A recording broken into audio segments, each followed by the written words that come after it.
chão. Ama afugenta as dores, pensamentos, flores te envolverão.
Olá, pessoal, sejam todos muito bem-vindos a mais uma live do IGES, o Instituto Goiano de Estudos Espíritas, neste dia 26 de agosto de 2020. Nós começamos essa transmissão exatamente às 21 horas.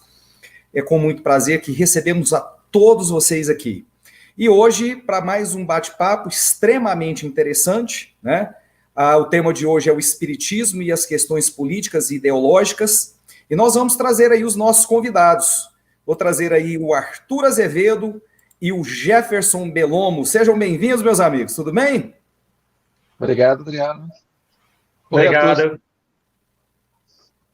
Boa noite a vocês. Muito obrigado por estarem aqui, pela disponibilidade, tá? Pela parceria. E a gente vai fazer aqui um bate-papo super descontraído, né? Sem muitas formalidades, uma conversa entre amigos, mas que eu tenho certeza que vai ser bem esclarecedora. Antes de mais nada, eu gostaria de começar essa live com uma prece. Gostaria de pedir para o Arthur que possa fazer a nossa prece inicial. Por favor, Arthur. Deus, nosso Pai, agradecemos mais uma vez por essa oportunidade de estarmos aqui reunidos, de modo a tratarmos de questões tão importantes para nosso movimento espírita, e principalmente relacionados a essa doutrina que abraçamos nessa encarnação, para que nos traga esclarecimentos e luz para nossos espíritos, para as nossas almas, de modo que alcancemos mais rapidamente os nossos objetivos maiores, que é justamente o de alcançarmos a pureza e maior grandeza espiritual. Obrigado mais uma vez por essa oportunidade, que possamos sempre buscarmos a verdade, o esclarecimento, mas sempre com o objetivo de confraternizar-nos com os nossos irmãos, mesmo aqueles que pensam diferente de nós. Portanto, agradecemos mais uma vez essa oportunidade, que assim seja, graças a Deus. Graças a Deus, que assim seja, graças a Deus. Em primeiro lugar, eu gostaria de agradecer aí os nossos parceiros, né, na transmissão dessa live. Nós que temos aí a Web Rádio Fraternidade conosco, a Rede Amigo Espírita e a TV7. Muito obrigado pela parceria a todos esses canais. Muito obrigado a todos vocês que já estão acompanhando aí a nossa live.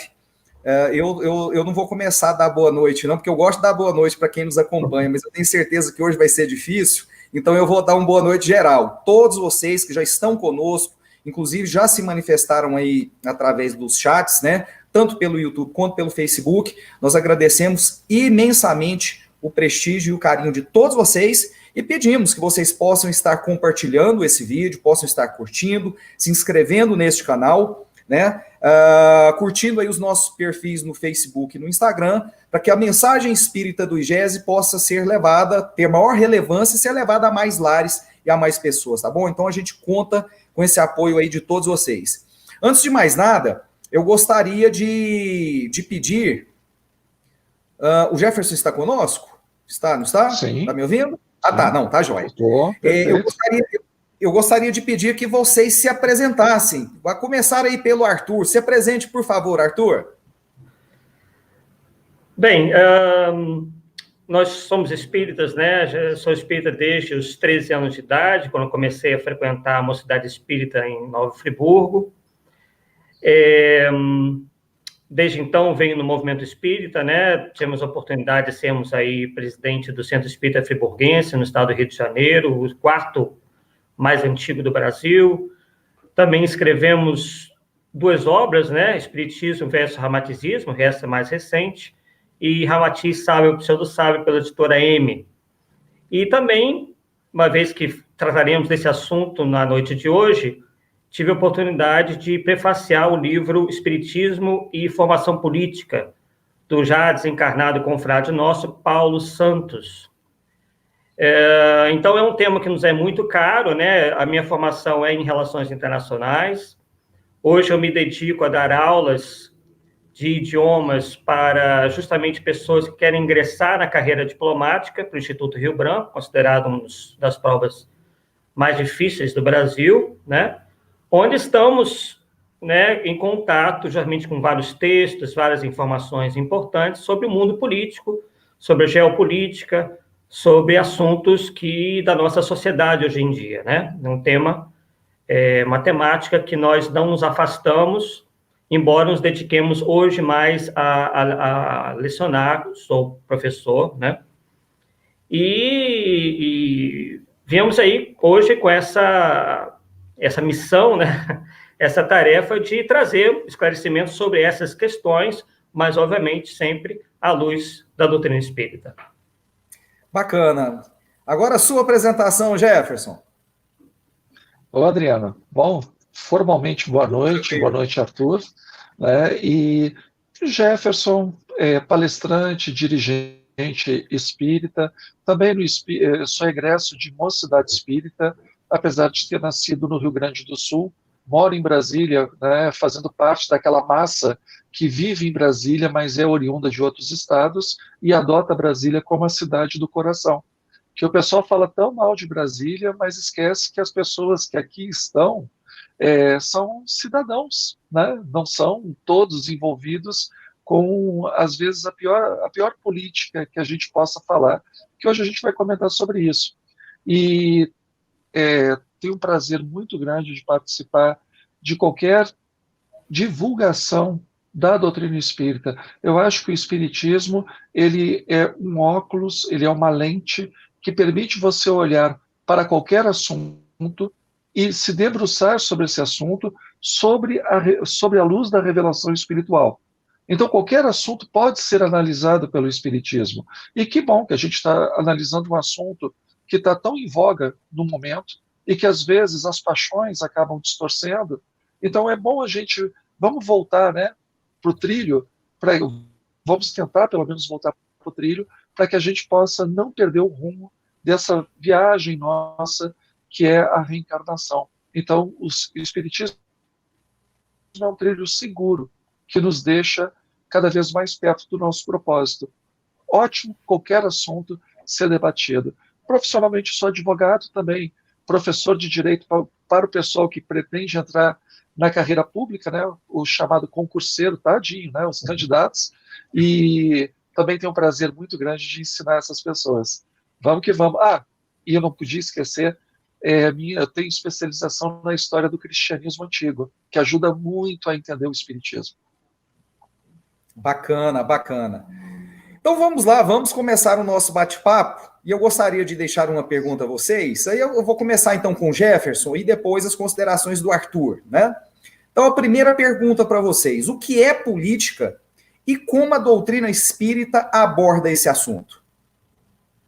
Ótima pergunta, porque política ela não é uma definição fechada. Ela é uma definição que ela tem, aliás, é um termo que tem múltiplas definições. Se a gente for pensar naquilo que é mais pragmático, nós poderíamos, por exemplo, ficar com Maquiavel, Nicolau Maquiavel. A política é a arte de tomar, manter e governar. Então, você tomar o poder, manter o poder e governar. Essa é a visão de Nicolau Maquiavel. Thomas Hobbes já dizia que é a forma de você ter vantagem. Uma visão profundamente pragmática. Então, é tomar o poder. Qual a vantagem que eu extraio do poder? Até porque o Thomas Hobbes, no Leviatã, ele acreditava na sociedade de todos contra todos. E o Estado tendo que se impor para não virar uma selvageria. E aí nós temos uma outra visão, que é uma visão mais própria de uma visão espírita. Estamos em sociedade. Política é a minha participação na gestão da sociedade, nos rumos dados pela sociedade. Porque, como cidadão, eu tenho que exercer a minha vigilância para que o coletivo tenha a melhor qualidade de vida possível. E como o Espiritismo ele entra nisso, mudando o indivíduo. Porque você não pode mudar a coletividade de cima para baixo. Vários ditadores, vários regimes totalitários tentaram isso. E o que eles conseguiram foi uma pilha de cadáveres. E às vezes pilhas bem grandes. Tanto faz, né? De direita, de esquerda, de centro, de lugar nenhum. Toda vez que tentou se impor um comportamento de cima para baixo, o resultado são cadáveres. No Espiritismo, o processo é diferente. O Espiritismo tenta mudar o indivíduo através da sua percepção espiritual. O indivíduo tendo a percepção da sua natureza espiritual, ele se modifica. Indivíduos modificados se transformam numa sociedade modificada. E aí sim, a gente tem uma sociedade melhor. Então, onde o Espiritismo entra na política? A partir do momento que ele muda o indivíduo, e esse indivíduo modificado para melhor, ele atua na sociedade para que a sociedade também seja melhor. Nesse ponto, casa que é uma maravilha. Agora, existe também a visão distorcida, que é a política como tomada de poder. Bom, a política é tomada de poder, então eu levo essa tomada de poder para o centro espírita. E aí eu faço o pior tipo de política, que é essa política voltada para a obtenção de vantagem, como diria o Thomas Hobbes. E aí as pessoas falam de democracia, e isso não tem nada de democrático. Porque num centro espírita, ele tem que conversar, dialogar com todas as pessoas que ali estão utilizando a mesma regra, que é o espiritismo. Uma pessoa que entra com uma visão política, ou seja, uma visão de querer tomar o poder, o espiritismo é um instrumento da tomada de poder. O espiritismo não é uma finalidade em si mesmo, ele é só um meio. Qual é a finalidade? Tomar o poder. Então essas pessoas não estão preocupadas em melhorar nada para ninguém. Elas estão preocupadas na ocupação de espaço. E isso é que nos preocupa. Como Jefferson, como Arthur, como Adriano, nós podemos ser pessoas politicamente atuantes, como dirigentes, palestrantes, frequentadores, trabalhadores espíritas. Se a gente levar esse discurso para o centro, a gente está distorcendo o espiritismo, utilizando o espiritismo de instrumento de tomada de poder. Arthur, por gentileza, me ajuda. Não posso concordar mais, né? Realmente é com grande preocupação que nós estamos acompanhando o que vem se passando, né? O Jefferson já adiantou um pouquinho aí, e fez muito bem, inclusive, porque, obviamente, não há nenhuma proibição de nós espíritos atuarmos em relação até mesmo em partidos políticos, em movimentos sociais, não há problema algum nisso.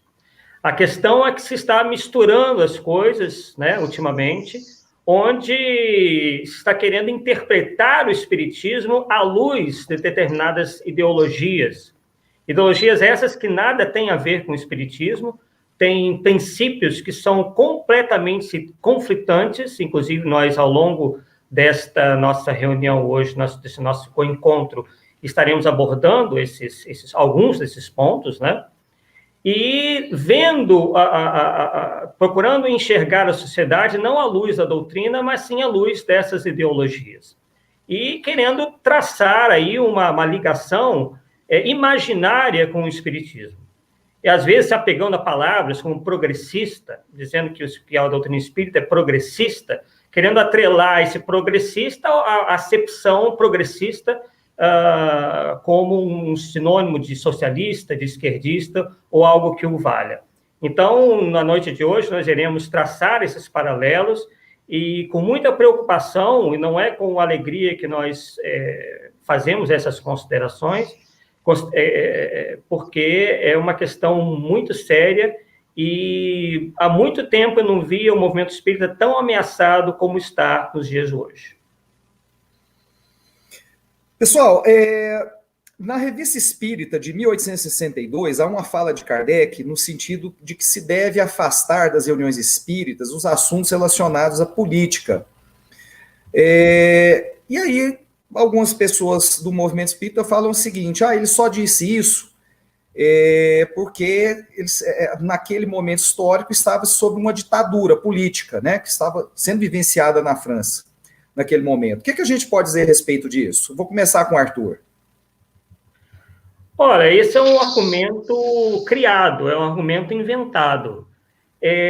Na verdade, o Segundo Império Francês, ele se inicia em 1852 e vai até 1870, quando Napoleão III é deposto.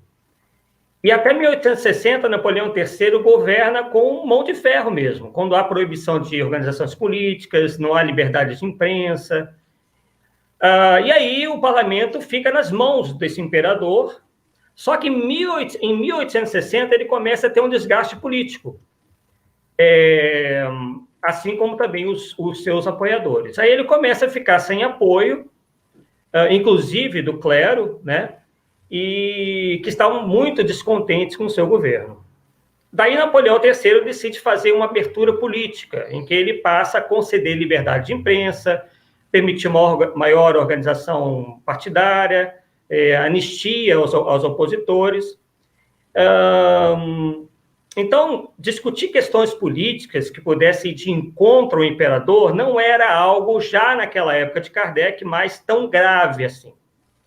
Kardec fez esse pedido, né, para que as pessoas não entrassem nessas questões políticas dentro das casas espíritas, dentro das reuniões espíritas, porque questões políticas fogem e fugiam ao escopo da doutrina e causariam ruídos, assim como causam ruídos e confrontos desnecessários entre os adeptos.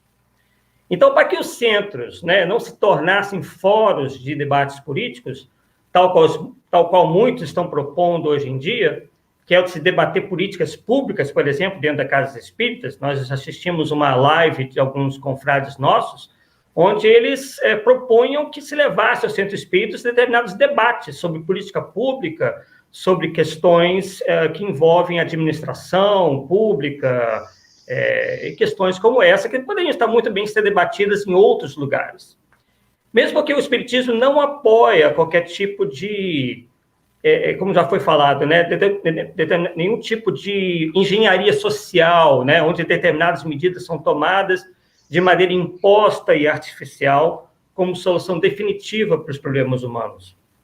Quer dizer, então, o que está querendo é justamente isso. Aqui, assim como vem ocorrendo com a Igreja Católica e com as igrejas protestantes, determinados indivíduos têm acorrido a às religiões, aos templos e aos centros espíritas, para tentarem levar essas ideias, né, e cooptar pessoas. Né? É uma maneira também de angariar votos para essas organizações políticas. Né? Semana passada houve justamente uma gravação de um determinado político, onde ele lá dizia, numa gravação telefônica, né, numa conversa telefônica que foi gravada, que ele iria para uma missa, se não me engano, um culto evangélico, ia começar a debater lá com o pastor ou com o padre, não estou bem recordado, justamente para que aquelas ideias ficassem desmoralizadas e determinados princípios políticos do partido dele fossem, então, melhor aceitos, né, e colocando o padre ou o pastor ali numa situação difícil, né?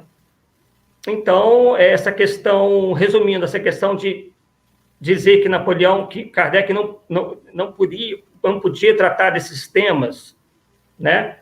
Por questões de um medo, um temor em relação a Napoleão III, não tem o menor embasamento histórico. As pessoas, às vezes... Obrigado, Adriano. As pessoas pecam por não terem uma... Interpretar, qualquer pessoa interpreta o que está escrito. Agora, existe, na minha área, que é o direito, a mesma área do Adriano, uma coisa chamada hermenêutica, que é um pouquinho diferente. É interpretar usando metodologia. Aí é diferente. Não é uma leitura de texto e interpretação de texto. É você usar uma metodologia para entender um conjunto onde aquele texto está inserido. Pois bem, qual é o conjunto onde Kardec coloca que o Espiritismo não se presta à discussão política? O mesmo conjunto que ele coloca, que o Espiritismo não se presta para discussões de polêmicas religiosas, de dogmas religiosos. Porque na visão kardeciana, e é uma visão própria de Kardec, ele vê o Espiritismo como uma ciência, e essa ciência, o seu objeto é o estudo do mundo espiritual. Pois bem, para Kardec, da mesma forma que você, estudando os astros, você não transforma a astronomia em política e em religião, você estudando, por exemplo, as moléculas, você não transforma a química num partido político ou numa seita religiosa. O Espiritismo, na visão kardeciana, sendo uma visão de... O Espiritismo é uma doutrina de revelação do mundo espiritual, das leis espirituais. Então, ele é uma ciência espírita. Se ele é uma ciência espírita, ele é apartidário como qualquer ciência. Ele é apolítico como qualquer ciência. Porque o Espiritismo não é o que eu quero, o que eu acho, o que eu gosto. O Espiritismo é como a espiritualidade é. Cabe ao Espiritismo revelar as leis espirituais. É a mesma coisa, você revela a lei da gravidade. A lei da gravidade é boa ou é ruim? Bom, se você está caindo, não é boa. Principalmente se você não tem nada de bom lá embaixo. É uma lei. O Espiritismo, ele revela as leis espirituais como a física revelou a lei da gravidade. Então, agora imagina você criar o partido da lei da gravidade, ou a lei da gravidade de esquerda ou a lei da gravidade de direita. Ou vamos discutir numa assembleia de físicos que estão estudando física newtoniana a respeito do aspecto social da lei da gravidade. Não faz o mínimo sentido. Exatamente a visão de Kardec, espiritismo como ciência, voltado para a revelação dos espíritos. Então, essas outras coisas são menores. Essas outras coisas não pertencem não ao cidadão, não pertencem ao espírita enquanto pessoa, elas não pertencem ao Espiritismo. Qual é o foco do Espiritismo? A aplicação dessas leis espirituais para quê? Para a melhoria do ser humano. Não é só ficar estudando lei espiritual, é usar esse conhecimento para transformação moral, para melhor do ser humano. Se a gente perde isso de vista, aí a gente fica exatamente não tendo uma visão sistêmica e começa a enxergar chifre em cabeça de cavalo. E defende a existência do unicórnio, porque não entende o sistema onde aquilo foi gerido, foi criado. E o que Kardec coloca também na Revista Espírita? Olha, as pessoas que querem dissidência no movimento espírita ficam inflando celeumas religiosas e políticas. E o Espiritismo, ele defende o livre pensamento. Você não tem fé raciocinada onde não tem livre pensamento. Você tem fé dogmática, onde você é obrigado a pensar como fulano, como ciclano. Então, essa visão de, Kardec não era político porque ele vivia numa ditadura napoleônica. Não é bem assim, porque a Revista Espírita de 1868, Kardec faz uma troça, faz uma brincadeira a respeito de uma citação que é feita pelo secretário do Senado francês, falando de um partido espírita. Aí o Kardec acha engraçado, já falaram que o espiritismo estava morto, já falaram que o espiritismo era uma fábrica de alienado, que era reunião de embusteiro. Que coisa interessante, agora virou partido político, partido espírita. Ele consegue ser irônico com isso, porque ele cutuca isso. Em 1868, será que a gente está vivendo o auge da ditadura de Napoleão III? De forma nenhuma. Tanto que no mesmo texto, ele transcreve revistas e jornais franceses que falam dos partidos políticos da França. São inúmeros partidos políticos, inclusive Partido Socialista e Partido Comunista francês. Que ditadura é essa? Se você pode ter comunista, por que você não pode falar de política? Porque ditadura, meu amigo, você não pode falar de nada que o ditador não queira. 1868. Então, quando a gente vê isso, cadê o fundamento desse argumento? Não se embasa. É isso aí, pessoal. Eu gostaria de lançar, então, mais uma pergunta para vocês, começando aí com o Jefferson. Nós falamos de política e as ideologias. O que são as ideologias e quais as suas relações com a política? Ideologia é uma definição mais fácil para entender ideologia. Ideologia é o que está na ideia, é o que está na cabeça.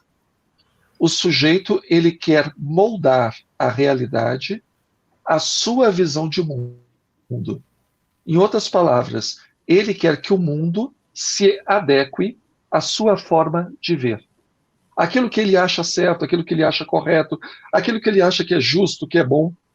Então, ele quer que o mundo haja de acordo com a sua visão. O espiritismo não é ideológico, porque o espiritismo ele é uma revelação espiritual. O espiritismo não é uma visão de mundo do senhor Allan Kardec, do senhor Chico Xavier, do senhor Bezerra de Menezes, ou do Emmanuel, da Joana de Ângeles, do André Luiz. O espiritismo é uma revelação espiritual. Ele não é uma ideologia. Ele não é nem uma teologia, uma visão de mundo religiosa. O espiritismo é uma revelação espiritual. Quando nós pegamos o espiritismo e tentamos adequar o espiritismo a uma ideologia, nós queremos adequar uma realidade a uma utopia. Em algum momento, é como segurar uma bola. Imagine uma bola de futebol, ou de qualquer outra, você querer segurar na piscina, você querer segurar debaixo d'água. Você pode segurar? Pode. Em algum momento, você não vai ter mais força para segurar essa bola. Porque a lei da natureza, a questão das densidades diferentes, vai fazer com que a bola emerja da água. A verdade é que nem essa bola, as pessoas tentam sufocar, tentam segurar, mas não tem como, porque a realidade se impõe. Então ela vem à tona. O espiritismo, ele é calcado numa realidade espiritual. Essas pessoas pessoas tentam que a realidade espiritual se adeque à forma delas verem o mundo. Pode funcionar durante um tempo, mas o que vai acontecer? Em algum momento a realidade vai se impor. O problema é que na transição entre a utopia e a realidade, o prejuízo é grande. Então, são espíritos que continuam repetindo antigos erros. É interessante, né? Aquilo que eu comentei bem no comecinho da minha participação. Toda vez que quer impor uma visão de cima para baixo, isso é a ideologia. Mundo, você tem que se adequar à minha visão. Isso funciona durante um tempo, depois deixa uma pilha de cadáveres.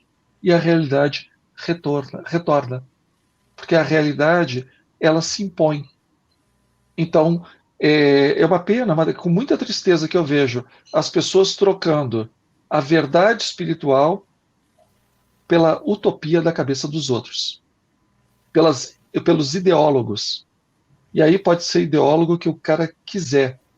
Ele está trocando uma realidade por uma ideia da cabeça de algum maluco. A frustração vai ser muito grande. Arthur.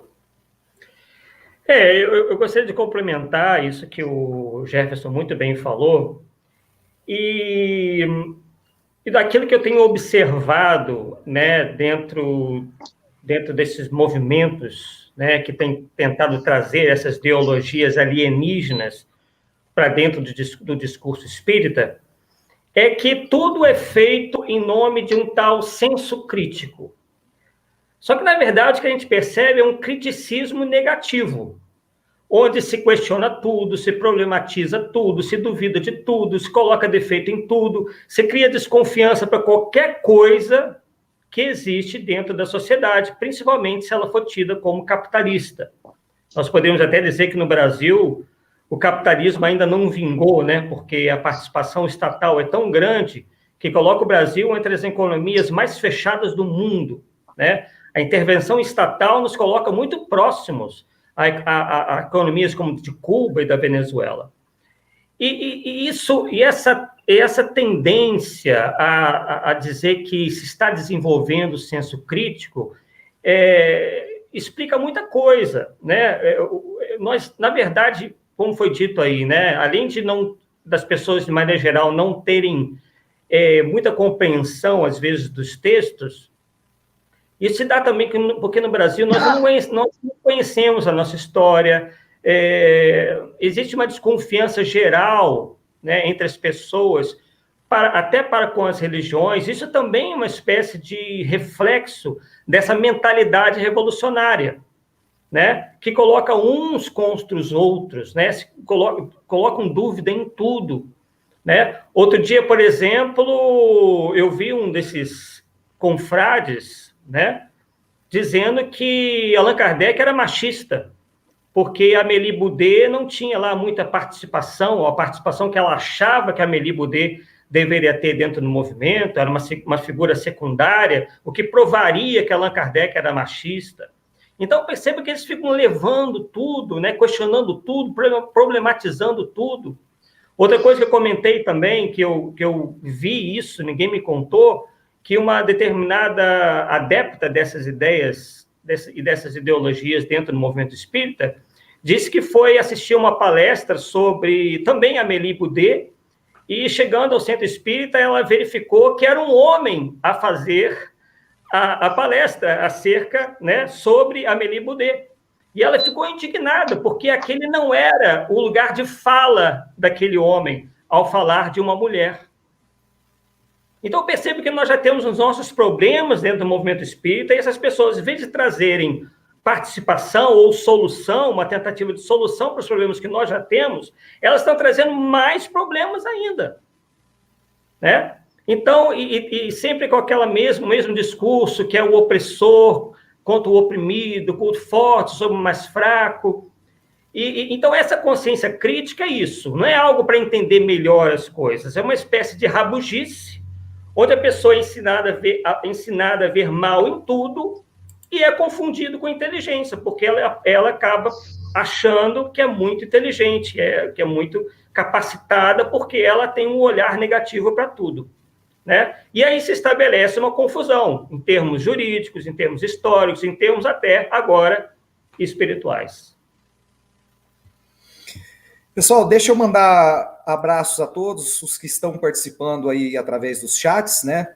Pelo YouTube, pelo Facebook. Muito obrigado pela participação de cada um de vocês. Novamente, a gente pede aí que todos possam se inscrever neste canal, possam aí curtir e compartilhar esse vídeo, possam curtir aí as nossas páginas, as páginas do IGES, Instituto Goiano de Estudos Espíritas, né? Tanto no Facebook quanto no Instagram, para que nós possamos aí ter maior repercussão e a mensagem espírita chegar aí a mais lares e a mais pessoas, tá bom? Então fica esse pedido aí. Lembrando que tanto essa live quanto todas as outras, elas ficam aí gravadas nas nossas plataformas, tá? Especialmente o YouTube. Então você que não está tendo a oportunidade de assistir essa live ao vivo ou qualquer outra, você pode assistir depois, por exemplo, no nosso canal de YouTube, o canal do IGES, o Instituto Goiano de Estudos Espíritas, tá bom? Então muito obrigado pela participação de cada um de vocês. Então vamos lá, vou começar com o Arthur então, em relação a essa próxima pergunta aqui. Arthur, quanto às ideologias materialistas, especialmente marxismo, socialismo, comunismo, né? O que são e como o espiritismo as entende?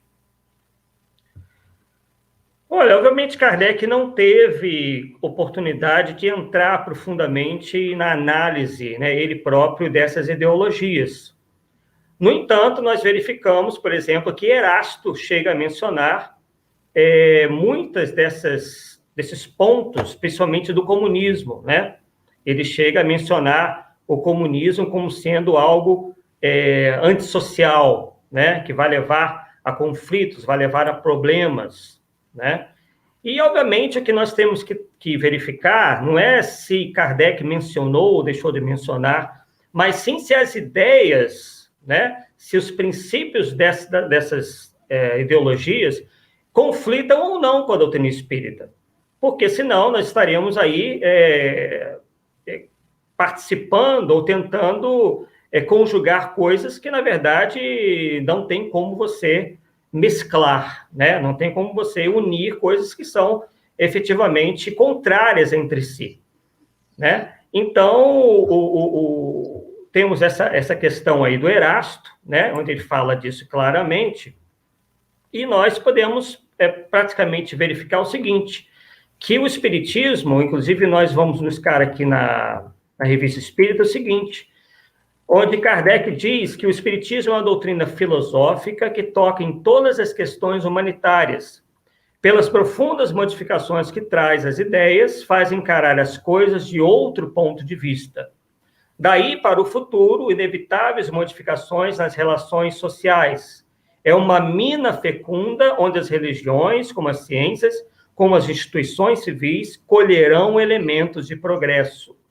Mas, porque toca em certas crenças religiosas, não constitui um culto novo, como não é um sistema particular de política, de legislação ou de economia social, né?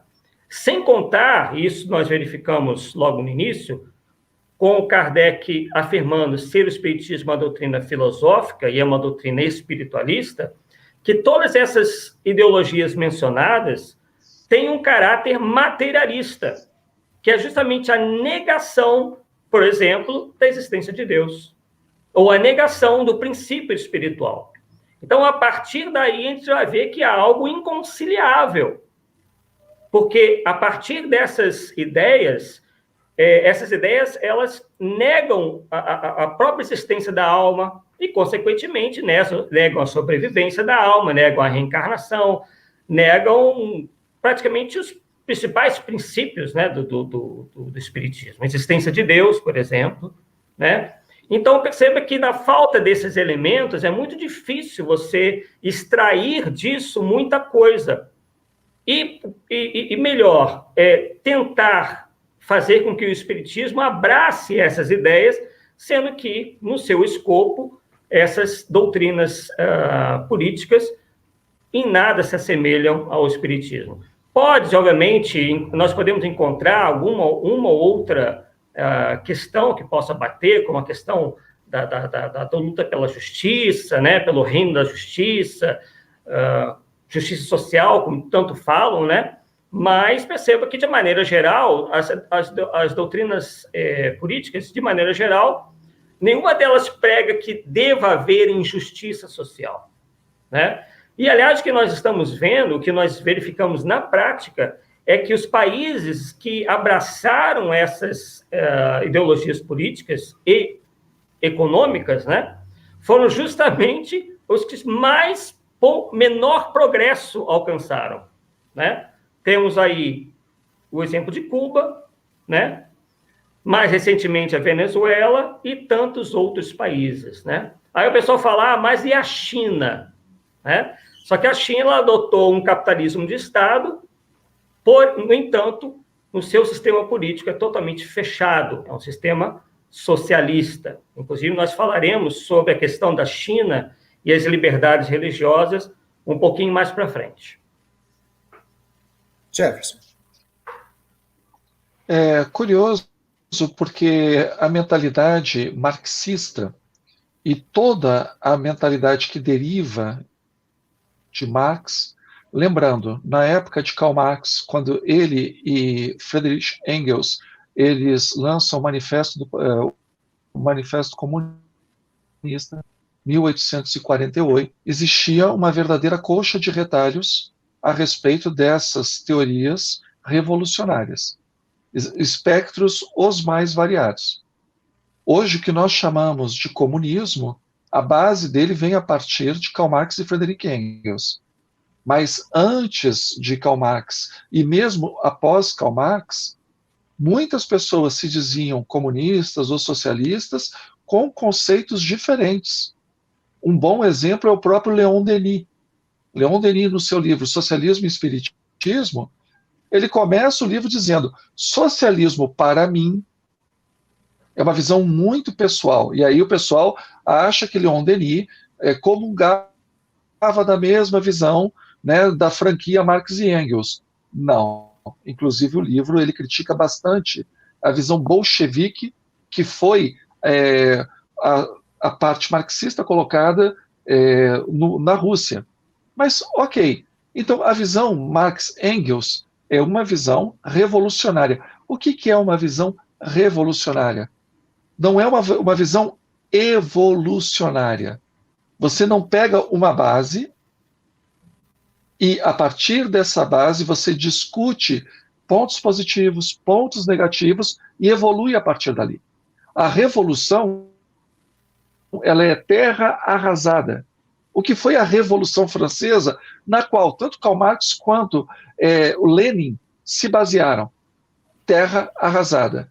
Vamos destruir a aristocracia, vamos acabar com os privilégios das classes nobres, da classe religiosa, vamos botar todo mundo na guilhotina. Isso foi a Revolução. Depois, a Revolução Russa, a bolchevique, não foi diferente. A visão revolucionária é passar o trator em cima das coisas. O Espiritismo, ele é evolucionário. Então, o Espiritismo, o que ele diz? Uma geração, ela colhe os frutos plantados pela geração anterior e deixa as suas sementes para aquela geração que vai lhe suceder. Porque somos almas que fizemos parte do passado, estamos aqui e em futuras reencarnações encontraremos os resultados da sociedade que nós estamos deixando. Então, há um contínuo, não existe um corte abrupto, existe uma continuidade. Para o revolucionário não existe essa continuidade, porque a religião, a cultura, a justiça, a literatura, a política, tudo é visto como uma forma de opressão, porque o bem e o mal são relativos. Afinal de contas, o que existe é um bem e mal imposto por uma classe opressora chamada burguesia. Então, é a justiça burguesa, a religião burguesa, o casamento burguês, a família burguesa, a cultura burguesa. Então, de forma nenhuma, você pega o Manifesto Comunista, se enxerga uma noção de família, uma noção de justiça, não. Tudo são instrumentos de opressão. Opressão em cima de quê? De uma classe de trabalhadores. Então, nessa visão, você não tem Deus, você não tem bem e mal. Você tem uma selva onde quem tem a mandíbula maior devora quem é menor. Nessa visão de selva, Marx e Engels eles colocam, apesar de não ser o nosso objetivo, faz parte da tomada do poder a destruição da burguesia. E o que caracteriza o comunismo? A tomada da propriedade privada. Coletivizar a propriedade privada. Vamos comparar isso com o Espiritismo? O que o Espiritismo nos diz? Que Deus é justo porque cria todo mundo igual. Que a gente colhe hoje as coisas que nós plantamos. Que existe uma solidariedade, uma fraternidade que é natural entre as pessoas. Porque, afinal de contas, somos seres humanos, estamos na mesma espécie. Até por uma questão de sobrevivência da espécie, nós temos que ser solidários uns com os outros. A gente já vem com esse chipzinho. Então, nós cresceremos enquanto coletivo, vivemos num planeta de provas e expiações, passaremos para um planeta de regeneração a partir do momento que nos regenerarmos. Não é a visão do Marx, não é a visão do Engels. O paraíso na Terra está quando nós oprimirmos aqueles que nos oprimem, tomarmos aquilo que achamos que nos pertence. É uma de ódio, onde existe uma tensão constante entre patrão e empregado, entre quem detém os meios de produção e quem trabalha nos meios de produção. Karl Marx e Engels, eles estão vivendo a Revolução Industrial. Então eles transportam para o mundo da filosofia o que eles veem no mundo das máquinas. Então eles enxergam o trabalhador como uma peça. Eles não enxergam o trabalhador pessoa. Eles enxergam o patrão como uma espécie de prensa. Eles não enxergam como alguém que dá emprego. Claro que abusos aconteceram, ninguém nega isso. E se não houver uma legislação que ponha limites, abusos vão acontecer. Eu acho muito engraçado quando as pessoas falam assim, não, o comunismo é ótimo, mas ele foi mal aplicado. Partindo do mesmo raciocínio, o capitalismo é ótimo, ele foi mal aplicado. Não é o que acontece. Rockefeller, ele aplicou muito bem o capitalismo. Henry Ford, ele aplicou muito bem o capitalismo. Os banqueiros internacionais, eles aplicaram muito bem o capitalismo. Por isso que eles tiveram que ser contidos, porque senão vira selvageria. A aplicação do comunismo é exatamente o que está ali. Não foi distorcido. O comunismo é bonzinho, o socialismo é bonzinho e foi mal interpretado. Bom, então se ele foi mal interpretado por todo mundo, é porque ele foi muito mal escrito.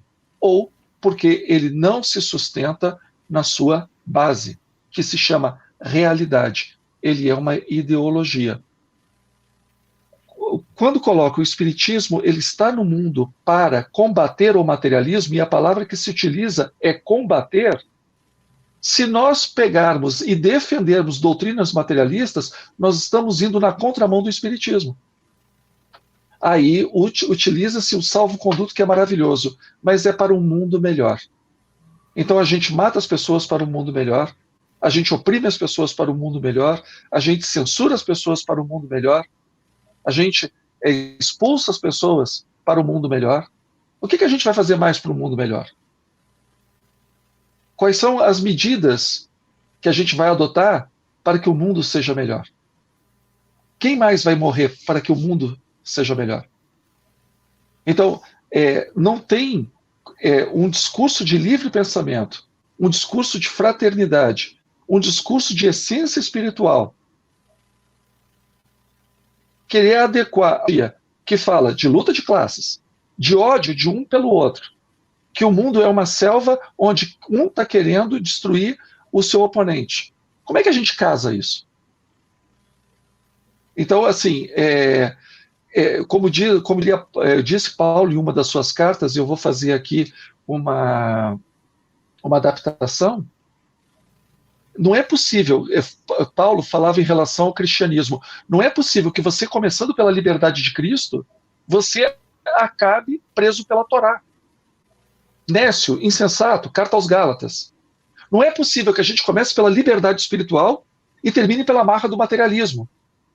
Nécio, insensato, como que você começa como espírito livre e termina como escravizado pela matéria? Não casa, não tem como. Espiritismo de esquerda ou espiritismo de direita é um espiritismo manco. Não é espiritismo. Sempre que vocês quiserem fazer algum complemento, viu, Arthur? Sempre que vocês quiserem fazer algum complemento, vocês fiquem à vontade, é só se manifestar. Eu, inclusive, gostaria de citar, né, em relação ao que o Jefferson falou, o capítulo 16 do Evangelho segundo o Espiritismo, né, no item 8, onde a gente lê o seguinte, abre aspas, a desigualdade das riquezas é um dos problemas que inutilmente se procurará resolver, desde que se considere apenas a vida atual. A primeira questão que se apresenta é esta: por que não são igualmente ricos todos os homens? Não são por uma razão muito simples, por não serem igualmente inteligentes, ativos e laboriosos para adquirir, nem sóbrios e previdentes para conservar. Veja quantas questões interessantes nós vemos nessas poucas frases, né? Primeiro que se verifica claramente aqui, ao contrário do que alguns dizem, né, que não pode haver um mérito, não pode haver a meritocracia, enquanto o Espiritismo fala claramente, né, que nós não somos iguais em inteligência. Alguns vão ser mais ativos ou laboriosos, outros vão ser menos, ou às vezes nada laboriosos, né? Alguns vão ser mais previdentes no uso do recurso, do dinheiro, das coisas materiais, outros vão ser mais imprevidentes. Então, como é que você quer estabelecer uma igualdade com uma desigualdade que provém justamente da diferença entre os próprios homens? Né? É como se fosse todo mundo, como o Jefferson falou, né? Sai todo mundo igualzinho da fábrica. E a gente sabe que não é assim. Nós fomos criados, todos, né, simples e ignorantes, e cada um vai num ritmo, né, de crescimento, tanto na parte intelectual quanto na parte moral.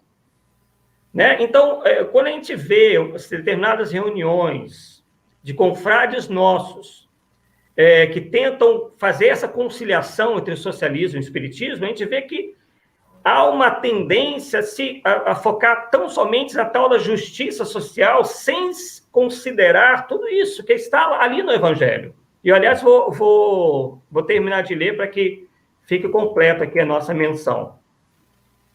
É, aliás, ponto matematicamente demonstrado que a riqueza, repartida com igualdade, a cada um daria uma parcela mínima e insuficiente.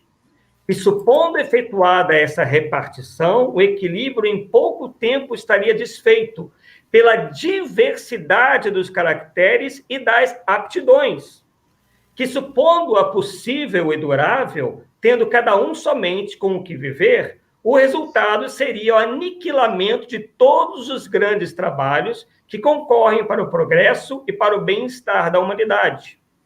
Que, admitido desse ela a cada um o necessário, já não haveria o aguilhão que impele os homens às grandes descobertas e aos empreendimentos úteis. Se Deus a concentra em certos pontos, é para que daí se expanda em quantidade suficiente de acordo com as necessidades. Passamos para a próxima? Podemos passar? Então vamos lá. Aí eu vou começar com o Jefferson, né? Acho que o Arthur começou a outra. Vou começar com o Jefferson agora. Nós temos visto a tentativa de um grupo espíritas que se autodenomina progressista de trazer para dentro do espiritismo e do movimento espírita as ideias e os princípios do marxismo, do socialismo, do comunismo. Como entender esse movimento e qual deve ser a nossa postura diante disso? As pessoas, claro, né, é difícil de você julgar a intenção. É muito complicado. Então a gente pode julgar a consequência. Intenção é meio complicado. Por que as pessoas agem dessa forma? Por que elas tentam tentar submeter o espiritismo à sua visão partidária, à sua visão ideológica? Porque, veja, existe uma casa que está lá escrito uma plaquinha na frente dizendo Centro Espírita. Ninguém é sequestrado para adentrar no centro. Não existe pessoas fardadas, armadas, que obrigam quem passa na frente do centro a entrarem obrigatoriamente no centro e fazerem parte do trabalho. As pessoas vão porque se sentem bem, porque querem participar. Maravilha. Eu tenho que me adequar à doutrina espírita, porque está ali, Centro Espírita. E o que normalmente as pessoas querem fazer? Que o Centro Espírita se adeque a elas. E aí nós trocamos o Centro Espírita ensina Espiritismo. Então o Centro Espírita passa uma doutrina espírita. Mas eu quero o Centro Espírita passando essa doutrina de acordo com a minha visão de mundo. Deixou de ser Espiritismo. Começou a ser a minha visão de mundo. E o nome Espiritismo passou a ser um rótulo para um cavalo de Troia, para que eu faça valer a minha ideia. Então, eu desrespeito o centro que eu frequento, eu desrespeito a igreja que eu frequento, o templo, eu estou desrespeitando. E aí é que vem o problema. Essa mentalidade de ocupação de espaços. Quando me perdoem quem me ouve, mas se a pessoa faz isso de forma proposital, desculpa, é desonestidade intelectual. A pessoa está sendo desonesta. Ela não está indo para lá, nem para aprender, nem para ensinar espiritismo. Muito menos para praticar. Ela está indo para lá porque vê o centro espírita como um espaço onde ela pode promover a sua ideologia ou o seu partido político. O que fazer em relação a isso existem regras, como qualquer comunidade. Se você não se adapta às regras, aqui não é o seu lugar. Kardec era muito bom nisso, é só pegar a revista espírita. Quem não se adaptava à Sociedade Parisiense de Estudos Espíritas era convidado a se retirar.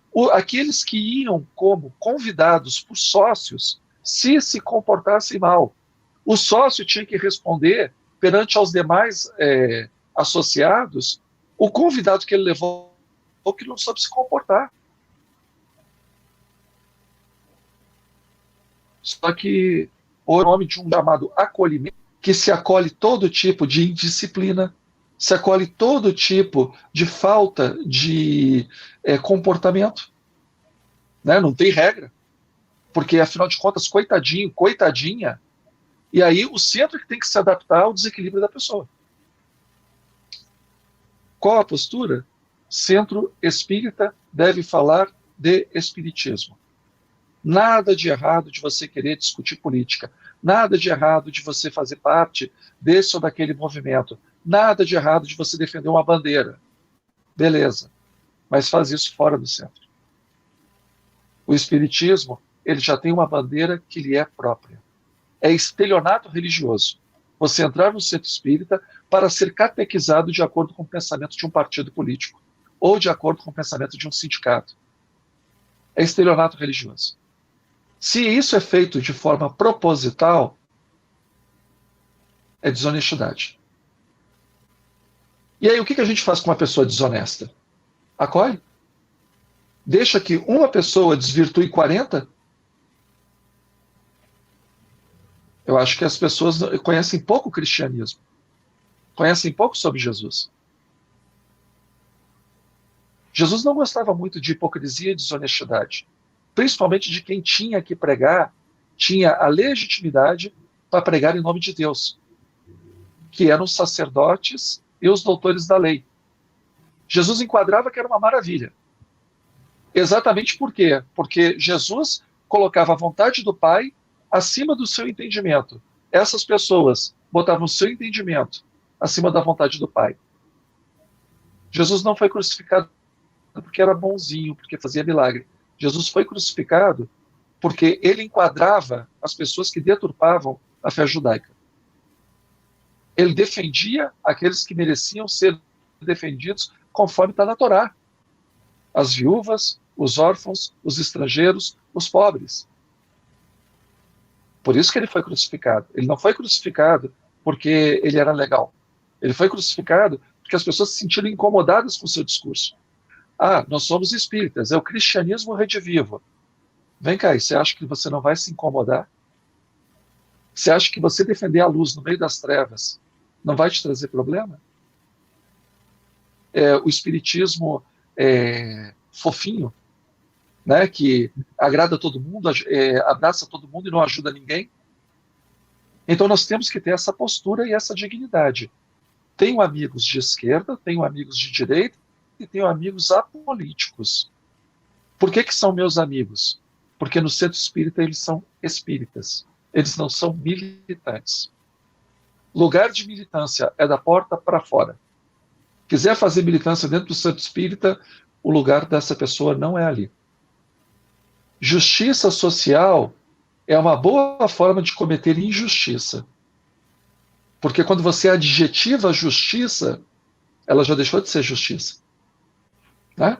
Ela já não é mais justiça. Ela é alguma coisa e justiça.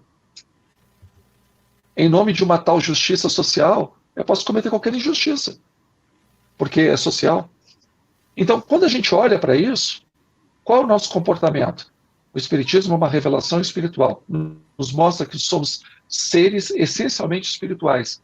Vamos focar na espiritualidade das pessoas, que todo o resto se arruma. Nos tornemos pessoas melhores, que todo o resto se organiza. Agora, se a gente não consegue organizar a própria cabeça, que dirá organizar a economia social do planeta? Não tem como. Arthur? Amigos, isso não é a primeira vez que acontece, né? Vamos lembrar aqui o que aconteceu na década de 60 com Herculano Pires. Herculano Pires, este que é geralmente lembrado como sendo alguém voltado para as ideias socialistas. Essa é uma estratégia que esses grupos têm, que é o de pensar aqui e ali pessoas que supostamente, nesse caso, seriam, por exemplo, socialistas e espíritas. A intenção deles é dar a maior credibilidade àquilo que eles estão defendendo. E nós vamos trazer aqui justamente um desmentido flagrante a isso, em relação a Herculano Pires e a Deolina Amorim, que são muito citados como sendo espíritas socialistas ou espíritas de esquerda. O que aconteceu na década de 60? A obra O Reino, de Herculano Pires, que foi publicada em 1946, estava sendo utilizada indevidamente por militantes socialistas que estavam pretendendo disseminar o marxismo no movimento espírita, né, naquela época. E aí, em 1967, Herculano publica esse livro, né, O Reino, com uma clara crítica ao marxismo e a todos aqueles que se deixavam levar por essa linha de pensamento. E aí nós nos deparamos com uma citação, né, um texto do Jorge Risini, né, um grande espírita que já nos deixou há alguns anos, né? Eu, particularmente, gosto muito dos artigos e das falas do Risini. Ele era mais um escritor do que propriamente um palestrante, onde ele cita, ele discorre sobre o que aconteceu naquela época. Vou tentar ser aqui o mais breve possível. Porque o que aconteceu? O Herculano Pires, então, ele verificou que esse grupo estava se utilizando indevidamente dos textos dele e ele foi, então, falar com os rapazes, né? Sobre o que estava acontecendo. E aí ele escreve para Deolino Amorim, falando sobre o caso, né? Então ele diz o seguinte: não sou dos que cruzam os braços diante das mistificações e dos abusos que se praticam no meio espírita. Você mesmo deve ter visto pelas minhas atitudes, pelos meus artigos, que não sou homem de negaças. Aí o Deolino Amorim apoia ele, né, em relação àquela situação, e aí ele explica o seguinte: trata-se de um grupo de jovens universitários, alguns deles brilhantes e promissores. Vi que estavam em caminho errado e quis ajudá-los a se corrigirem.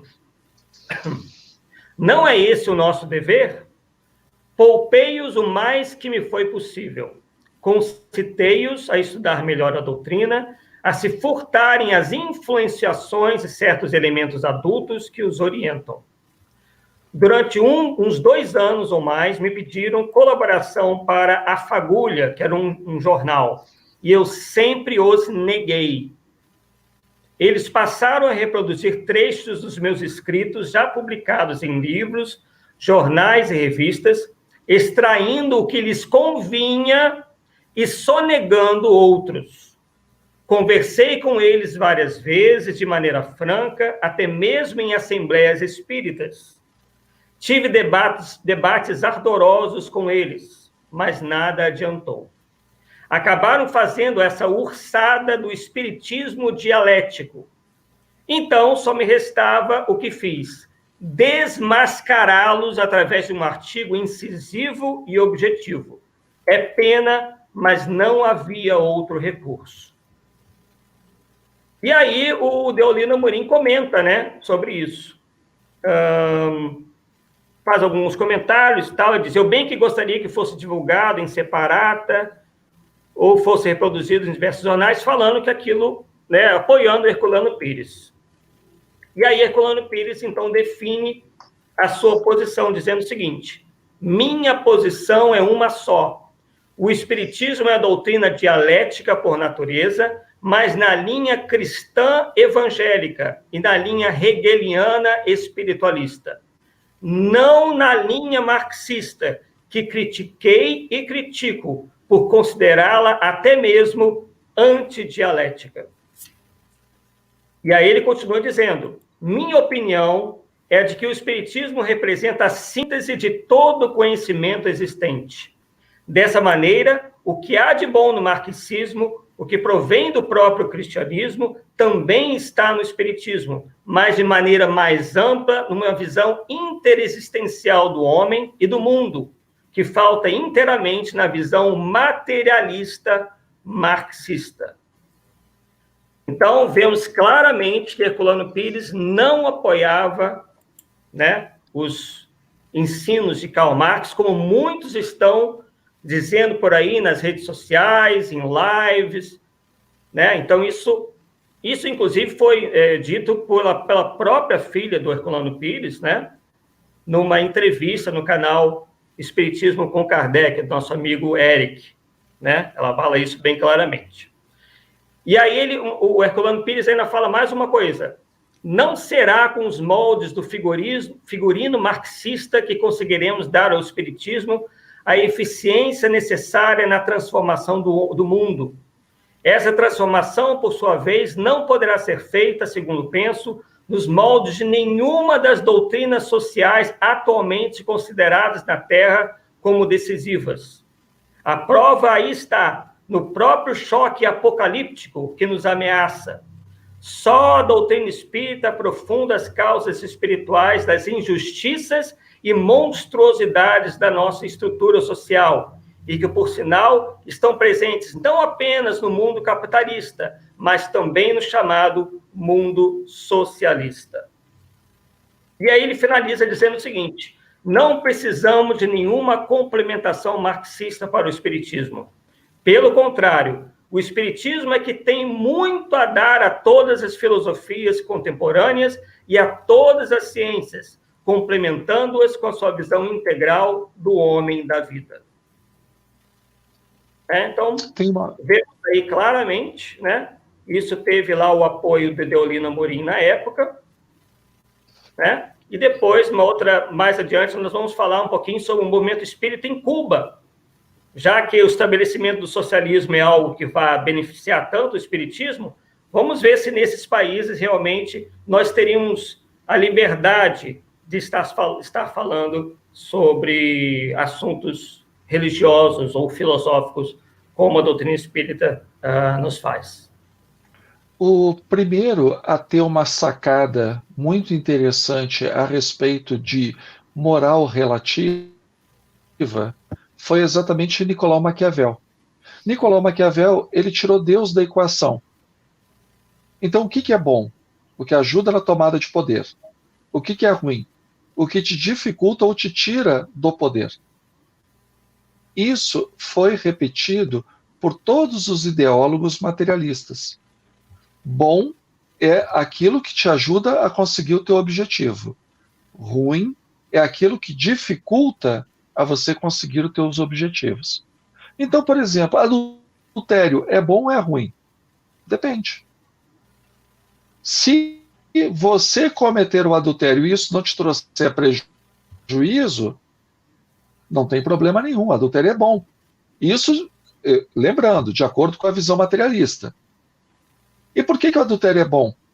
Porque a fidelidade é uma moral burguesa. A fidelidade não é um valor em si, é um valor burguês. Logo, não precisa ser seguido. Mas isso não é só o adultério, isso também é a honestidade. Isso também parte por cima, parte também para outros elementos comportamentais, emocionais. Então, o que é bom? Aquilo que me ajuda a obter o que eu quero. O que é ruim? O que me impede de obter o que eu quero. Essa é a visão materialista, porque não tem Deus. Aonde tem Deus, tem certo e errado. Então, o que é bom não é o que me faz feliz, o que me ajuda a conseguir o que eu quero. O que é bom é o que está de acordo com as leis de Deus. Aí, poderia ter problema. Se eu tenho Deus, limites. Se eu tenho limites, eu não tenho uma visão revolucionária. Porque a visão revolucionária, por sua própria natureza, é não ter limites. Afinal de contas, ela quer revolucionar. Né? Ela não tem nenhum tipo de limite moral. Aí algumas pessoas vão dizer, não, mas para mim, esquece o para mim. Veja o que as pessoas que definiram aquela ideologia, aquela visão de mundo, como elas definiram. Veja o que Karl Marx, Friedrich Engels, o que o Lenin, o que o Trotsky, o que a Escola de Frankfurt, o que o Gramsci fala a respeito, todos eles, você extraindo, você enxerga Nicolau Maquiavel. Então, o que é moral? Moral é uma forma que fizeram para te oprimir e não deixar você ter liberdade para viver os teus desejos. Olha que maravilha. Bom, mas do ponto de vista espírita, o que é moral? São as leis de Deus. Terceira parte do Livro dos Espíritos, das leis morais. Então, como é que casa uma coisa com a outra? Como é que eu posso ser espírita, acreditar em Deus e acreditar que Deus tem regras e, ao mesmo tempo, dizer que eu não sou conservador, eu sou revolucionário, portanto, aquilo que me faz feliz, eu vim no mundo para ser feliz. Que mundo? O mundo de provas e expiações? É nesse que você quer ser feliz? Porque aqui diz que para ser feliz, você tem que seguir as leis de Deus. E você seguindo as leis de Deus, você vai para um mundo melhor. Ou transforma esse mundo num mundo melhor. Sem as leis de Deus, isso não acontece. Então, a visão materialista nos leva ao relativismo moral. Não tem Deus, não tem regra. A única forma de não ter regra é tirar Deus da equação. Aí funciona. Mas se você acredita em Deus, tem a criação. A criação é feita em cima de leis. O que se aproxima das leis de Deus é certo. O que se afasta das leis de Deus é errado. Então a moral não é relativa. Certo, certo, errado, errado. Não tem isso de, o aborto, ele foi visto numa época, mas hoje não existe isso. O aborto tem que ser visto pelas leis de Deus. A eutanásia tem que ser vista pelas leis de Deus. O poliamor tem que ser visto pelas leis de Deus. A minha conduta no meu dia a dia tem que ser vista pelas leis de Deus. Aí, quem é materialista tem horror a isso, porque tem limite. Deus dá limites. Coisa chata, quando eu quero viver todas as minhas, todos os meus desvios, saber que Deus põe limites. Então, tem um jeito de eu viver os meus desvios. Tira Deus. Abraça o materialismo. Não casa. Não dá para tentar acochambrar espiritismo e visão materialista. Porque uma das duas coisas vai acabar ejetando a outra. Pessoal, e vocês mencionaram aí a questão da escola de Frankfurt, Antônio Gramsci, e eu estou me recordando aqui de um movimento dentro da Igreja Católica, né, que é a Teologia da Libertação. Nós podemos fazer essa relação entre a Teologia da Libertação e o que nós temos hoje no movimento espírita, os chamados espíritas progressistas? Arthur? No meu entender, sim. No meu entender, sim, porque desses grupos, como já foi dito pelo Jefferson, é da ocupação dos espaços.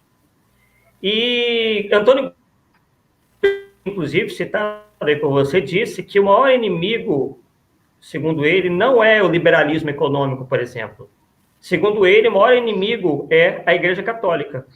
Quer dizer, querendo dizer aí, querendo representar, né, na Igreja Católica as próprias ideias cristãs. Karl Marx, Engels, todos esses teóricos do comunismo sempre citaram a religião de uma maneira negativa e pejorativa. Né? Quem não conhece aquela frase né, bem batida, né, de que a religião é o ópio do povo. É claro que ele poderia estar se referindo aos erros ou os abusos cometidos por religiosos. Nós sabemos que existem, né, existiram e continuam a existir, porque religiosos são figuras humanas, né, e estão passíveis de erro. Mas se nós formos, cada vez mais que nós entendemos a mentalidade revolucionária, nós vemos que a religião, para eles, é um grande óbice para uma ideologia que, por exemplo, se coloca contra a família, né? Porque como sendo uma entidade burguesa, como mencionado aí pelo Jefferson, né? Porque dizem eles que é da família que tudo provém, né? Tudo de errado provém. Então, um dos objetivos deles é justamente acabar com a família tradicional, da forma como ela é concebida, para que o Estado possa, então, assambarcar, né, melhor os cidadãos conforme os seus objetivos. Né? Então, as religiões, para os regimes comunistas, são uma grande barreira. Inclusive, vou aproveitar para... Fiz aqui algumas anotações do que eu lembro, ter ouvido de uma brasileira que residiu na China muitos anos. Ela foi para a China com 2 anos e voltou para o Brasil lá como já tinha mais de 20 anos. Então, ela ficou muito tempo lá. E ela relata que os cidadãos chineses não têm qualquer tipo de liberdade religiosa. Diz ela que os grupos religiosos não devem se sujeitar às autoridades, não devem se sujeitar às autoridades estrangeiras, quer dizer, por exemplo, a Igreja Católica, como tem o Vaticano é um país, né? Então não pode haver a igreja lá, porque está ligada a uma autoridade estrangeira, que é o Papa, e que reside no Vaticano. E tudo que se refere à religião na China tem que ser examinado e pré-aprovado pelas autoridades, inclusive online. Chineses fora da China não podem participar de eventos religiosos. Crianças também não podem participar de atividades religiosas. Não podem haver lives como essa que nós estamos participando aqui, de cultos online, qualquer tipo de encontro. E em 2020, novas leis entraram em vigor. As organizações religiosas devem aderir ao Partido Comunista Chinês e implementar os valores fundamentais do socialismo e manter unidade nacional, a harmonia religiosa, a estabilidade social. Quer dizer, os fundamentos do socialismo são esses. Manter a unidade nacional, a harmonia e a estabilidade social. E as religiões devem tomar os princípios e políticas do Partido Comunista Chinês, educando pessoas religiosas para apoiar as lideranças do partido. Então, quem está acompanhando o que está acontecendo no movimento espírita, acredita que deve estar começando a ligar as coisas, né? E aí, o que mais que é proibido? É proibido, na China, símbolos religiosos. Fora dos ambientes religiosos, são proibidos crucifixos, bíblias, o que mais que ela falou? Evento de Natal, Páscoa. Muçulmanos não podem usar barba, mulheres não podem usar burca, véus, panos, não se pode fazer orações em público, e árvore de Natal e Papai Noel só podem, na época de Natal, no comércio. Comercialização de bíblias físicas e online estão proibidas, e não se pode baixar aplicativos religiosos, né, que tratem da religião. As Bíblias têm que ser revisadas ou adaptadas para refletir os valores socialistas. Percebam bem, tem que ser revisadas ou adaptadas. É isso que nós estamos vendo no movimento espírita, pessoal. Tem gente querendo fazer uma releitura de Kardec. Ah, mas é porque Kardec viveu no século XIX, os espíritos que se comunicaram com ele estavam ainda muito condicionados a determinadas ideias, vamos readaptar. É isso que a gente está vendo, infelizmente. Né? Eu acho tão interessante, Arthur e Adriano, quando as pessoas falam a respeito de justiça social, divisão de riqueza, os valores cristãos, e aproveitam para criticar o Divaldo Franco, que assiste 3.000 pessoas todo santo dia lá na Mansão do Caminho, que já formou mais de 30.000 jovens. Quer fazer justiça social, quer trazer a teologia da libertação para o espiritismo, faz isso, adota uma criança, 2. Ninguém vai achar ruim, não. Quer um mundo mais igualitário? Divide os teus bens. Não espera pelo Estado dividir, não. Começa você dividindo os seus bens. Começa você adotando o menor de rua. Não é legal? Não é bom? Não é um mundo mais fraterno? Por que a pessoa não começa por ela, na casa dela? Porque é fácil, ainda mais assintoso, pegar um senhor com mais de 90 anos e começar a acreditar as opiniões dele à velhice. Quando a opinião do Divaldo difere da minha, é porque ele está gagá. Faz o que ele fez, faz o trabalho dele. Ah, o Chico Xavier, faz o que ele fez, o que impede? Porque essas pessoas são muito boas para criar um mundo mais justo, um mundo mais fraterno, um mundo, mas são incapazes de mudar a própria rotina. Ninguém está dizendo, olha, no movimento espírita, nós estamos dizendo que você vai para um umbral adotar menor de rua. Ninguém está falando isso. Adota. Põe pessoas sem teto para morar na tua casa, já que você gosta de divisão de propriedade privada. Não tem impedimento. Vai ser feliz. Agora, não vem colocar da tua cabeça as coisas dentro do movimento espírita travestida de espiritismo. Que aí não funciona. É desonestidade.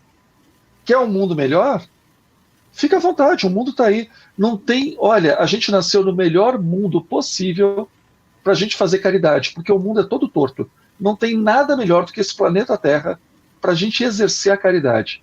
Porque o lugarzinho de gente que precisa de caridade. Fiquem à vontade.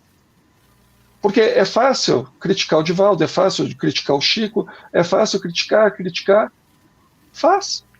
Não tem impedimento. Talvez pelo exemplo, aí seja mais interessante essa tal ideologia. Agora, querer submeter o movimento espírita a uma visão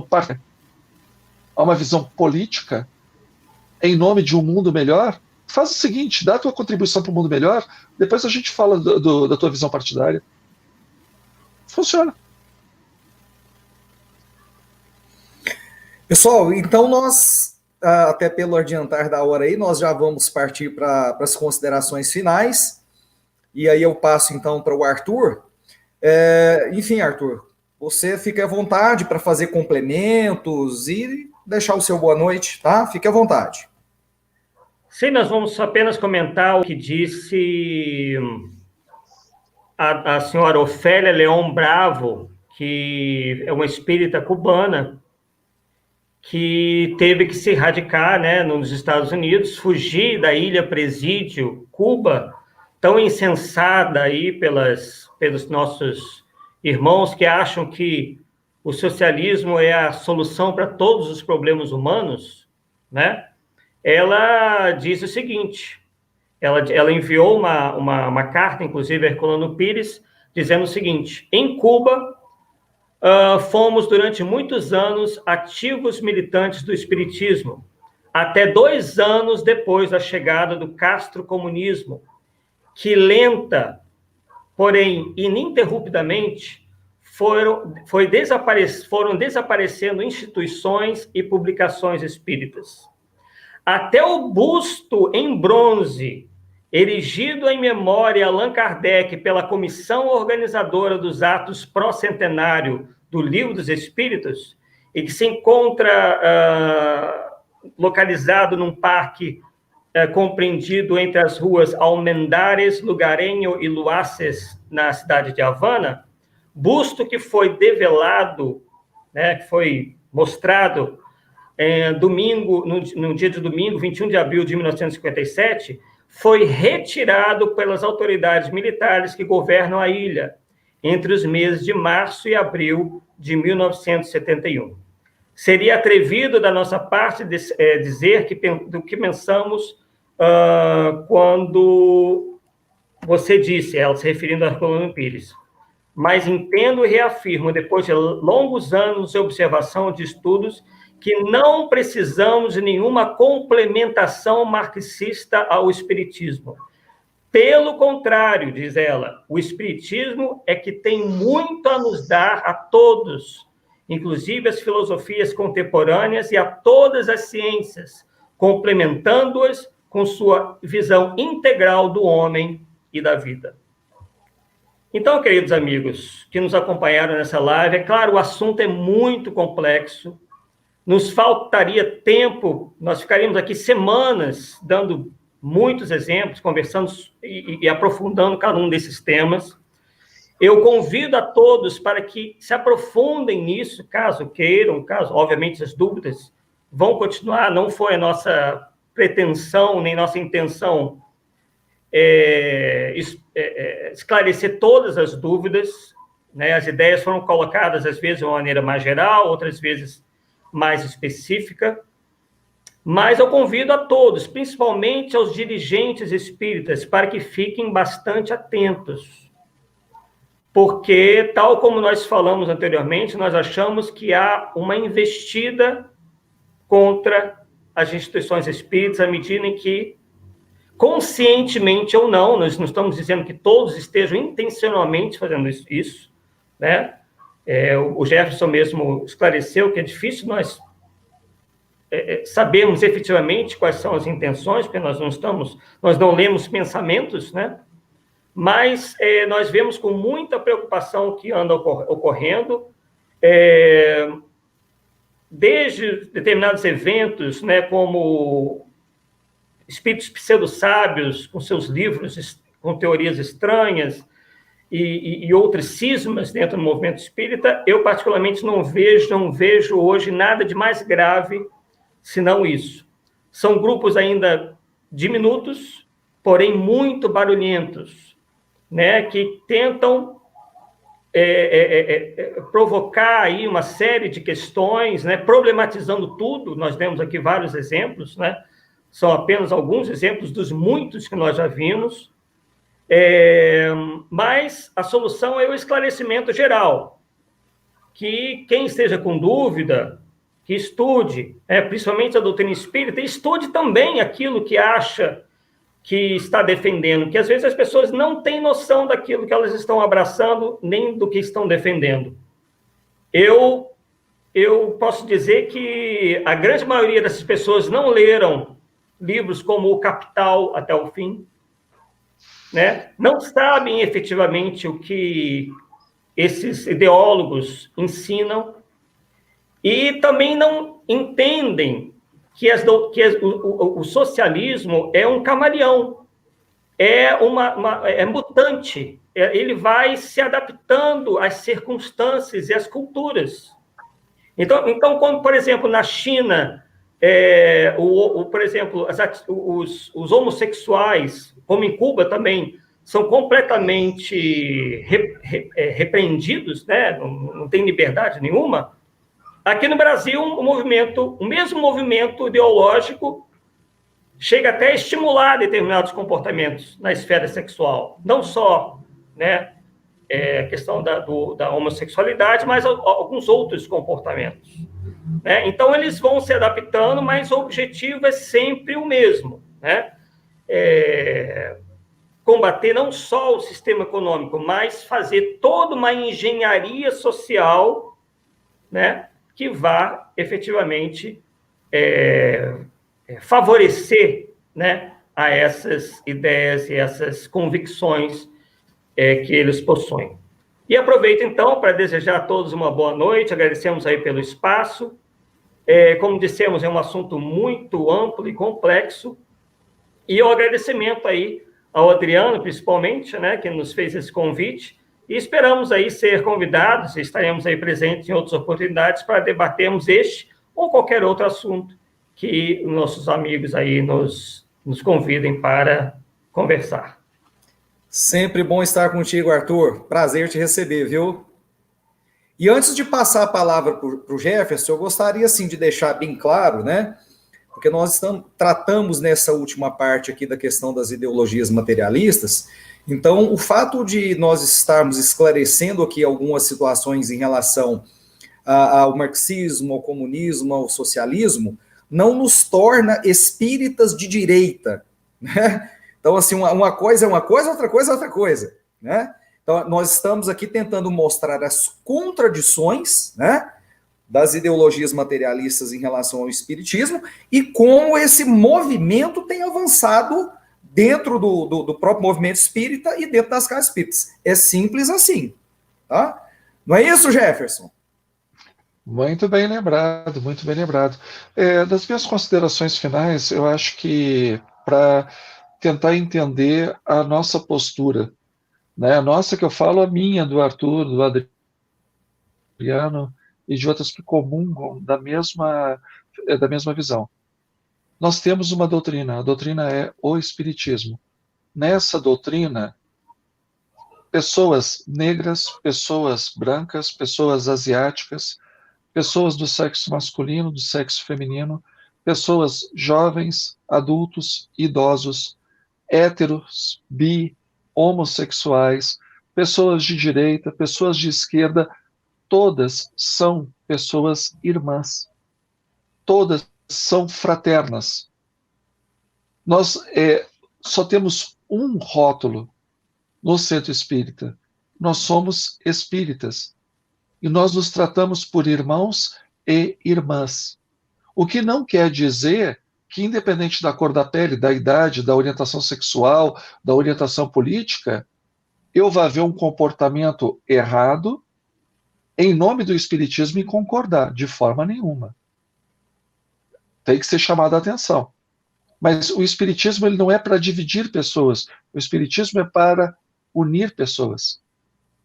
Então, toda vez que entra uma visão no movimento espírita para utilizar o movimento espírita como palanque, seja para uma outra religião, para uma outra filosofia, para uma outra ideologia, para uma outra visão de mundo, nós temos que proteger o Espiritismo que nós recebemos para podermos entregar para as futuras gerações o mesmo Espiritismo. Então, a nossa preocupação, nós falamos da visão materialista e por que da visão marxista? A visão marxista junto com o Engels, porque é uma visão materialista que está no centro espírita em nome do Espiritismo, e não é Espiritismo. Mas se a gente quiser fazer live de outras visões que estão entrando no Espiritismo, dizendo que é espírita e não é, a gente pode fazer também. Porque o que a gente tem que entender é que se nós não cuidarmos, o Leon Denis ele tem uma frase que eu acho lapidar: o Espiritismo será o que as pessoas fizerem dele. Do Espiritismo. O Espiritismo não é o que o Espírito de verdade determinar aqui para a gente. Não é o que Bezerra de Menezes determinar. Não é... O Espiritismo vai ser o que nós, encarnados, fizermos do Espiritismo. Desencarnado não pode ter essa responsabilidade. Essa responsabilidade é nossa. Olha o tanto de... Pega o cristianismo. Quem é que deixou a doutrina do reino de Deus? Jesus. Não conseguiram deturpar o que Jesus disse. Se deturpar o que Jesus falou, você acha que Kardec vai ser mais difícil? Daí a nossa preocupação, a nossa vigilância. Se nós recebemos o Espiritismo das gerações que nos antecederam, temos o compromisso de passar esse mesmo Espiritismo para as próximas gerações. Então, meu amigo, você é de esquerda, você acredita no socialismo, no comunismo, vai ser feliz. Mas no centro espírita, você é espírita. Ponto. Deixa para a sua militância ser exercida fora do centro. Exerça a sua cidadania, a sua visão política. É bom para o país. Defenda o que você acha certo. Mas no Espiritismo, nós somos irmãos. Irmãos e irmãs. Então, não vamos... eu fico tão triste quando eu vejo assim, coletivo espírita tal coisa. É fragmentar o Espiritismo. É um Espiritismo só para mulheres, é um Espiritismo só para quilombola, é um Espiritismo só para LGBT, é um Espiritismo só para anão, é um Espiritismo... Para que isso? Esse Espiritismo fragmentado, sendo que o Espiritismo é uma doutrina que abraça a todos. Vamos pegar os bons exemplos do Espiritismo e levar para a sociedade, e não pegar os maus exemplos da sociedade e deixar dentro do centro. Essas são as minhas considerações finais. Obrigado, Jefferson. Muito bom ter você aqui também, viu? E, prazer, pessoal, nós vamos fazer outras lives nesse sentido. Nós já sabíamos, né, que nós não teríamos, assim, tanto tempo para falar tudo que precisa ser dito acerca desse assunto, então, certamente, nós vamos voltar a esse tema e fazer não só mais uma, mas outras lives, né, com esse tema. Então, eu gostaria de agradecer demais a vocês dois, tá? Meus amigos, né? Pela disponibilidade por estarem conosco. Gostaria de agradecer imensamente a todos vocês que estiveram conosco, todos vocês que participaram aí pelos chats. Infelizmente, foi impossível mandar os abraços de sempre e impossível fazer as perguntas. As perguntas nós vamos estar colhendo para montarmos as próximas lives, né? Para já direcionarmos, para responder essas perguntas. Então, a gente agradece de coração a todos vocês que participaram. Gostaria de agradecer também os nossos parceiros de transmissão, Web Rádio Fraternidade, Rede Amigo Espírita e TV7, né, que sempre estão conosco, aí retransmitindo as nossas lives. Eu gostaria de fazer a divulgação da live da sexta-feira. Deixa eu fazer a divulgação da live da sexta-feira, dia 28 de agosto, às 21 horas. série de estudos em 10 episódios, Parábolas de Jesus, com Lúcio Maranhão, Ivana Raiski e Rafael Papa, tá? Mediação da Nazaré Diniz. Então não se esqueçam, na próxima sexta, nós vamos iniciar a série de estudos Parábolas de Jesus, tá? Então inicia na sexta-feira, dia 28 de agosto, a partir das 21 horas, tá bom? Então a gente agradece imensamente a todos vocês e vamos encerrar. Eu vou pedir então que o Jefferson possa fazer a nossa prece de encerramento. Por favor, Jefferson. Okay. Só lembrando, só pedindo, Jefferson, só pedindo que as pessoas, lembrando que essa live ela vai ficar gravada, né, nas nossas plataformas, né? E a gente pede aí, mais uma vez, aquele apoio, que as pessoas possam se inscrever no canal do IGESE, possam compartilhar e curtir essa live, esse vídeo, que possam curtir os nossos perfis, né, tanto no Facebook quanto no Instagram, para que a mensagem espírita possa ter maior repercussão e chegar a mais lares e a mais pessoas, tá bom? Então, muito obrigado a todos aí por estarem conosco, um beijo no coração de cada um. Nós vamos encerrar com a prece, então, do Jefferson. Meus amigos, convido a todos a fecharmos os nossos olhos, juntos no mesmo pensamento, juntos na mesma sintonia, pedindo as bênçãos do nosso Pai Celestial, do Criador incriado, para que abençoe as nossas casas, para que abençoe os nossos ambientes de trabalho, para que abençoe esse planeta nesse momento tão delicado que é esse momento de pandemia globalizada. Pai amado, Pai querido, nós reconhecemos a nossa fragilidade. Nós somos humanos. Pai, somos teus filhos, Pai. O Senhor é criador de todas as coisas e tudo que o Senhor faz é com perfeição. Tudo que o Senhor faz é com amor. E é cientes disso que colocamos as nossas vidas em tuas mãos. Pedindo, Senhor, para que possamos ser as tuas mãos na vida das outras pessoas, ajudando a construir onde está destruído, ajudando a subir aonde está caído, ajudando, Pai, a arrumar aquilo que está totalmente desorientado. Que possamos, com teu auxílio, auxiliar os outros, para que possamos, auxiliando os outros, encontrarmos a nós mesmos. Muito obrigado, Senhor. Abençoa este grupo, abençoa o IGESE, os seus dirigentes, para que continuem levando a doutrina espírita para todos os lares. Que assim seja, graças a Deus. Graças a Deus. Muito obrigado a todos, beijo em todos os corações e até a próxima. Tchau, tchau. Abraço, tchau, tchau.